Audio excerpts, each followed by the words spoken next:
ആകാശവാണി. നമസ്കാരം. പ്രാദേശിക വാർത്തകൾ വായിക്കുന്നത് സുധിൻ സൈനുദ്ദീൻ.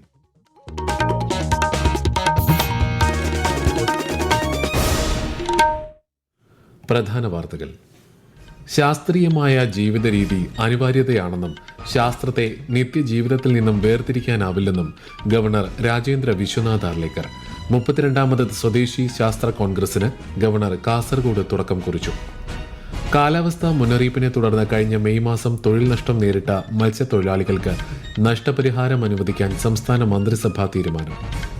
സാമൂഹിക നവീകരണത്തിൽ പുസ്തകോത്സവങ്ങൾക്കും വായനയ്ക്കും നിർണായക പങ്കുണ്ടെന്ന് മുഖ്യമന്ത്രി പിണറായി വിജയൻ. നിയമസഭാ അന്താരാഷ്ട്ര പുസ്തകോത്സവത്തിന്റെ 4ാം പതിപ്പിന് തിരുവനന്തപുരത്ത് തുടക്കമായി. അശ്വമേധം 7.0 കുഷ്ഠരോഗ നിർണയ ഭവന സന്ദർശനത്തിന് സംസ്ഥാനത്ത് തുടക്കം. ഉദ്ഘാടനം മന്ത്രി വീണ ജോർജ് നിർവഹിച്ചു. 2026 ഹരിവരാസനം പുരസ്കാരം പ്രശസ്ത നാഗസ്വര വിദ്വാൻ തിരുവിഴ ജയശങ്കറിന്. ഇന്ത്യക്കെതിരായ അണ്ടർ 19 ക്രിക്കറ്റ് പരമ്പരയിലെ 3ാം മത്സരത്തിൽ ദക്ഷിണാഫ്രിക്കയ്ക്ക് 394 റൺസ് വിജയലക്ഷ്യം. വാർത്തകൾ വിശദമായി. ശാസ്ത്രീയമായ ജീവിത രീതി അനിവാര്യതയാണെന്നും സ്വന്തം ദേശത്തിന്റെ ജീവിത രീതികൾ പിന്തുടരണമെന്നും ഗവർണർ രാജേന്ദ്ര വിശ്വനാഥ് ആർലേക്കർ 32ാമത് സ്വദേശി ശാസ്ത്ര കോൺഗ്രസിന് കാസർഗോഡ് കേന്ദ്ര സർവകലാശാലയിൽ തുടക്കം കുറിക്കുകയായിരുന്നു അദ്ദേഹം. ശാസ്ത്രത്തെ നിത്യജീവിതത്തിൽ നിന്നും വേർതിരിക്കാനാവില്ലെന്നും ആരോഗ്യകരമായ ജീവിതശൈലി എന്താണെന്ന് പൂർവികർ അടയാളപ്പെടുത്തിയിട്ടുണ്ടെന്നും ഗവർണർ പറഞ്ഞു. Our lifestyle has to be a scientific lifestyle. Scientific lifestyle is very much necessary. Science is part of our life. Vigyan or lifestyle cannot be separated. It is not separatable.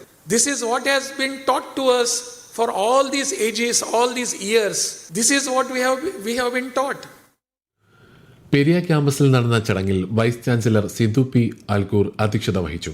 വികസിത ഭാരതത്തിനായി ശാസ്ത്ര സാങ്കേതിക വിദ്യാഭ്യാസം എന്ന വിഷയത്തെ അടിസ്ഥാനമാക്കിയാണ് 3 ദിവസം നീളുന്ന സ്വദേശി ശാസ്ത്ര കോൺഗ്രസിൽ ചർച്ചകൾ നടക്കുന്നത്.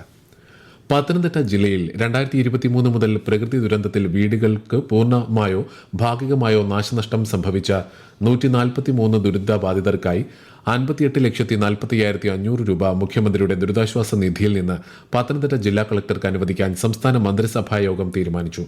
മത്സ്യബന്ധനം നിരോധിച്ചുകൊണ്ടുള്ള കാലാവസ്ഥാ മുന്നറിയിപ്പിനെ തുടർന്ന് 2025 മെയ് 18-നും 31-നും ഇടയിൽ നഷ്ടപ്പെട്ട 14 തൊഴിൽ ദിവസങ്ങൾക്ക് നഷ്ടപരിഹാരം നൽകാനും തീരുമാനമായി.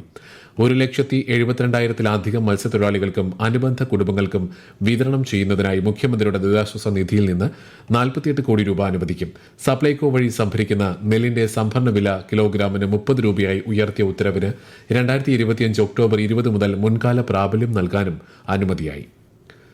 തെരുവുനായ വിഷയത്തിൽ സുപ്രീംകോടതി വിശദമായ വാദം കേട്ടു. തെരുവുനായ ആക്രമണത്തിന് ഇരയായവരുടെയും മൃഗസ്നേഹി സംഘടനകളുടെയും വാദങ്ങൾ കോടതി പരിഗണിച്ചു.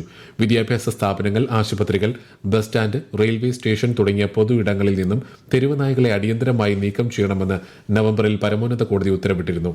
കുട്ടികൾക്കും രോഗികൾക്കും ഭിന്നശേഷിക്കാർക്കും ഉൾപ്പെടെ ഇത്തരം ഇടങ്ങളിൽ തടസ്സം കൂടാതെ സഞ്ചരിക്കാനാവണമെന്ന് കോടതി ഇന്ന് പരാമർശിച്ചു. ദേശീയപാതകളിൽ നിന്നും അലഞ്ഞുതിരിയുന്ന മൃഗങ്ങളെ മാറ്റുന്നതിനായി NHAI നിർദ്ദേശം നൽകിയതായി അമിക്കസ് ക്യൂറി കോടതിയെ അറിയിച്ചു. ഒറ്റപ്പെട്ട ആക്രമണങ്ങളുടെ പേരിൽ ഒരു പ്രദേശത്തു നിന്നും നായകളെ ഒന്നടങ്കം നീക്കം ചെയ്യുന്നത് ശരിയല്ലെന്ന് മൃഗസ്നേഹി സംഘടനകൾക്ക് വേണ്ടി ഹാജരായ മുതിർന്ന അഭിഭാഷകൻ കപിൽ സിബൽ കോടതിയോട് പറഞ്ഞു. സാമൂഹിക നവീകരണത്തിൽ പുസ്തകോത്സവങ്ങൾക്കും വായനയ്ക്കും നിർണായക പങ്കുണ്ടെന്ന് മുഖ്യമന്ത്രി പിണറായി വിജയൻ. കേരള നിയമസഭാ അന്താരാഷ്ട്ര പുസ്തകോത്സവത്തിന്റെ 4ാം പതിപ്പ് തിരുവനന്തപുരത്ത് ഉദ്ഘാടനം ചെയ്യുകയായിരുന്നു അദ്ദേഹം. സാഹിത്യം സമൂഹത്തിൽ നിന്നും വേറിട്ട് നിൽക്കേണ്ട ഒന്നല്ലെന്നും മുഖ്യമന്ത്രി പറഞ്ഞു. പ്രശസ്ത സാഹിത്യകാരൻ NS മാധവന് നിയമസഭാ പുരസ്കാരം മുഖ്യമന്ത്രി ചടങ്ങിൽ സമ്മാനിച്ചു. ഈ മാസം 13 വരെ നീളുന്ന പുസ്തകോത്സവത്തിൽ 180-ലേറെ പ്രസാധകർ പങ്കെടുക്കുന്നുണ്ട്.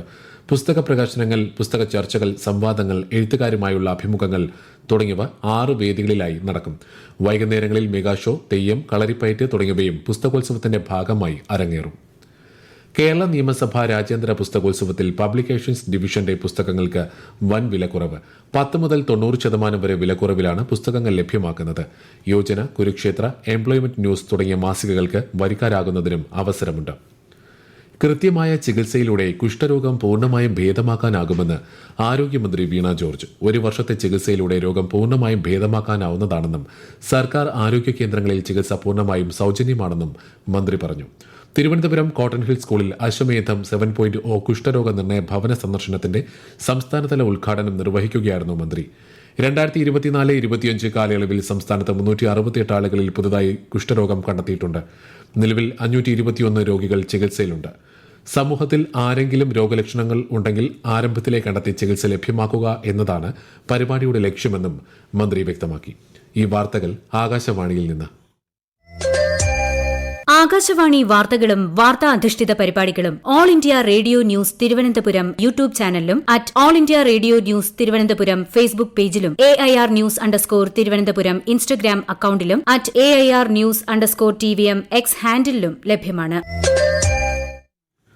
കേന്ദ്ര സർക്കാരിന്റെ വിവിധ പദ്ധതികളെക്കുറിച്ച് ആകാശവാണി തിരുവനന്തപുരം പ്രാദേശിക വാർത്താ വിഭാഗം തയ്യാറാക്കുന്ന പ്രത്യേക ചർച്ചകൾ തിങ്കളാഴ്ച ഒഴികെയുള്ള ദിവസങ്ങളിൽ പ്രക്ഷേപണം ചെയ്യുന്നു. വികസിത് ഭാരത് ജി റാംജി നിയമത്തെക്കുറിച്ച് നാളെ ഉച്ചയ്ക്ക് 1:45 പ്രക്ഷേപണം ചെയ്യുന്ന പരിപാടിയിൽ കേരള കേന്ദ്ര സർവകലാശാല മുൻ വൈസ് ചാൻസലർ G. ഗോപകുമാർ സംസാരിക്കും. മകരവിളക്കിന് 6 ദിനങ്ങൾ മാത്രം ശേഷിക്കെ ശബരിമല സന്നിധാനത്ത് ഭക്തജന തിരക്കേറുന്നു. മണിക്കൂറുകൾ നീണ്ട കാത്തിരിപ്പിന് ശേഷമാണ് തീർത്ഥാടകർക്ക് ദർശനം ലഭ്യമാകുന്നത്. ഇന്ന് വൈകിട്ട് 5 വരെ 67,978 പേർ ദർശനം നടത്തി. തിരക്ക് വർദ്ധിക്കുന്നതിനാൽ പ്രാഥമിക സൌകര്യങ്ങളുടെ അപര്യാപ്തത തീർത്ഥാടകർക്ക് ബുദ്ധിമുട്ട് സൃഷ്ടിക്കുന്നുണ്ട്. 2026 ഹരിവരാസനം പുരസ്കാരം പ്രശസ്ത നാഗസുര വിദ്വാൻ തിരുവിഴ ജയശങ്കറിന് സർവമത സാഹോദര്യത്തിനും സമഭാവനയ്ക്കുമുള്ള സർഗാത്മക പ്രവർത്തനങ്ങളെ അംഗീകരിക്കുന്നതിനാണ് സംസ്ഥാന സർക്കാർ ഈ പുരസ്കാരം നൽകി വരുന്നത്. മകരവിളക്ക് ദിവസം ശബരിമല സന്നിധാനത്ത് വെച്ച് പുരസ്കാരം സമ്മാനിക്കും. ഇരവികുളം ദേശീയോദ്യാനത്തിന്റെ ഭാഗമായ രാജമലയിൽ വരയാടുകളുടെ പ്രജനന കാലം ആരംഭിച്ചു. ടൂറിസം മേഖലയിൽ പുതുതായി 3 വരയാടിൻ കുഞ്ഞുങ്ങളെ വനപാലകർ കണ്ടെത്തി. ഈ സാഹചര്യത്തിൽ വരും ദിവസങ്ങളിൽ ഉദ്യാനത്തിൽ സന്ദർശകർക്ക് നിയന്ത്രണം ഏർപ്പെടുത്തും. വിശദാംശങ്ങളുമായി ആകാശവാണി ഇടുക്കി ജില്ലാ പ്രതിനിധി രതീഷ് കൃഷ്ണ. വരയാടുകളുടെ ആവാസ കേന്ദ്രമായ രാജമലയിൽ ഇത്തവണ നേരത്തെ തന്നെ പ്രജനനകാലത്തിന് തുടക്കമായിരിക്കുകയാണ്. കഴിഞ്ഞ വർഷത്തെ അപേക്ഷിച്ച് ജനുവരി ആദ്യവാരം തന്നെ പുതിയ കുഞ്ഞുങ്ങളെ വനപാലകർ കണ്ടെത്തി. ചീഫ് വൈൽഡ് വാർഡന്റെ അനുമതി ലഭിക്കുന്നതോടെ പ്രജനനകാലം സുഗമമാക്കാൻ ഉദ്യാനം 2 മാസത്തേക്ക് അടച്ചിടും. ഫെബ്രുവരി 1 മുതൽ മാർച്ച് 31 വരെ വിനോദസഞ്ചാരികൾക്ക് പ്രവേശനം നിരോധിച്ചുകൊണ്ടുള്ള ഉത്തരവ് ഉടൻ പുറത്തിറങ്ങുമെന്ന് വനംവകുപ്പ് അധികൃതർ സൂചിപ്പിച്ചു. കഴിഞ്ഞ ഏപ്രിലിലെ കണക്കെടുപ്പിൽ 827 വരയാടുകളെ കണ്ടെത്തിയതിൽ 144 എണ്ണവും പുതിയ കുഞ്ഞുങ്ങളായിരുന്നു. ഇടുക്കി മാങ്കുളത്ത് കാട്ടാനയുടെ ആക്രമണത്തിൽ ഒരാൾക്ക് ഗുരുതര പരിക്ക്. താളുംകണ്ടം സ്വദേശി സതീശനാണ് പരിക്കേറ്റത്. ഇന്ന് വൈകുന്നേരം തോട്ടത്തിൽ കാപ്പി വിളവെടുക്കുന്നതിനിടെയാണ് കാട്ടാനക്കൂട്ടത്തിന്റെ ആക്രമണമുണ്ടായത്. കാലിന് ഗുരുതരമായി പരിക്കേറ്റ സതീശനെ അടിമാലി താലൂക്ക് ആശുപത്രിയിൽ പ്രവേശിപ്പിച്ചിരിക്കുകയാണ്. സ്ത്രീകൾക്ക് സ്ഥിര വരുമാനത്തിനായി കുടുംബശ്രീ മിഷൻ ആരംഭിച്ച കേരള ചിക്കൻ പദ്ധതിയിൽ കഴിഞ്ഞ 2 വർഷത്തിനുള്ളിൽ കണ്ണൂരിൽ ലഭിച്ചത് 1,15,00,000 രൂപയുടെ വിറ്റുവരവ്. കൂടുതൽ ഔട്ട്ലെറ്റുകൾ ആരംഭിക്കാനുള്ള തയ്യാറെടുപ്പിലാണ് കുടുംബശ്രീ. വിശദ വിവരങ്ങളുമായി ആകാശവാണി കണ്ണൂർ ജില്ലാ പ്രതിനിധി KO ശശിധരൻ. 31 ഫാമുകളും 5 ഔട്ട്ലെറ്റുകളുമാണ് ജില്ലയിൽ പ്രവർത്തിക്കുന്നത്. പ്രതിമാസം 3 ലക്ഷത്തോളം രൂപ സംരംഭകർക്ക് ഇതിൽ നിന്ന് വരുമാനം ലഭിക്കുന്നുണ്ട്. 39 വനിതാ സംരംഭകർ ഇതിനായി പ്രവർത്തിക്കുന്നു. ഔട്ട്ലെറ്റുകളിൽ നിന്നും ഉപഭോക്താക്കൾക്ക് മാർക്കറ്റ് വിലയേക്കാൾ കുറഞ്ഞ നിരക്കിൽ ഗുണമേന്മയും ശുചിത്വവും ഉറപ്പുവരുത്തിയാണ് ചിക്കൻ ലഭ്യമാക്കുന്നത്. 6 പുതിയ ഔട്ട്ലെറ്റുകളും 3 ഫാമുകളും ഉടൻ ആരംഭിക്കാനുള്ള നടപടികൾ പുരോഗമിക്കുന്നുണ്ട്. അഖില ഭാരതീയ സാഹിത്യ പരിഷത്തും കേരള ഹിന്ദി പ്രചാരക സഭയും സംയുക്തമായി സംഘടിപ്പിക്കുന്ന ബഹുഭാഷാ ഭാരതി ബഹുഭാഷാ കൈരളി പുരസ്കാര സമർപ്പണം മറ്റന്നാൾ തിരുവനന്തപുരം വഴുതക്കാടുള്ള കേരള ഹിന്ദി പ്രചാര സഭയിൽ നടക്കും. ഗവർണർ രാജേന്ദ്ര വിശ്വനാഥ് ആർലേക്കർ ചടങ്ങിൽ മുഖ്യാതിഥിയായി പങ്കെടുക്കും. ഇന്ത്യക്കെതിരായ അണ്ടർ 19 പുരുഷ ഏകദിന ക്രിക്കറ്റ് പരമ്പരയിലെ 3ാം മത്സരത്തിൽ ദക്ഷിണാഫ്രിക്കയ്ക്ക് 394 റൺസ് വിജയലക്ഷ്യം. ടോസ് നഷ്ടപ്പെട്ട് ആദ്യം ബാറ്റ് ചെയ്ത ഇന്ത്യ നിശ്ചിത ഓവറിൽ 7 വിക്കറ്റ് നഷ്ടത്തിൽ 393 റൺസ് നേടി. ആരോൺ ജോർജും വൈഭവ് സൂര്യവംശിയും ഇന്ത്യയ്ക്കായി സെഞ്ചുറി നേടി. മറുപടി ബാറ്റിംഗിനിറങ്ങിയ ദക്ഷിണാഫ്രിക്ക ഒടുവിൽ വിവരം ലഭിക്കുമ്പോൾ 17 ഓവറിൽ 5 വിക്കറ്റ് നഷ്ടത്തിൽ 72 റൺസ് എന്ന നിലയിലാണ്. പ്രധാന വാർത്തകൾ വീണ്ടും. ശാസ്ത്രീയമായ ജീവിത രീതി അനിവാര്യതയാണെന്നും ശാസ്ത്രത്തെ നിത്യജീവിതത്തിൽ നിന്നും വേർതിരിക്കാനാവില്ലെന്നും ഗവർണർ രാജേന്ദ്ര വിശ്വനാഥ് ആർലേക്കർ. 32ാമത് സ്വദേശി ശാസ്ത്ര കോൺഗ്രസിന് ഗവർണർ കാസർഗോഡ് തുടക്കം കുറിച്ചു. കാലാവസ്ഥാ മുന്നറിയിപ്പിനെ തുടർന്ന് കഴിഞ്ഞ മെയ് മാസം തൊഴിൽ നഷ്ടം നേരിട്ട മത്സ്യത്തൊഴിലാളികൾക്ക് നഷ്ടപരിഹാരം അനുവദിക്കാൻ സംസ്ഥാന മന്ത്രിസഭാ തീരുമാനം. സാമൂഹിക നവീകരണത്തിൽ പുസ്തകോത്സവങ്ങൾക്കും വായനയ്ക്കും നിർണായക പങ്കുണ്ടെന്ന മുഖ്യമന്ത്രി പിണറായി വിജയൻ.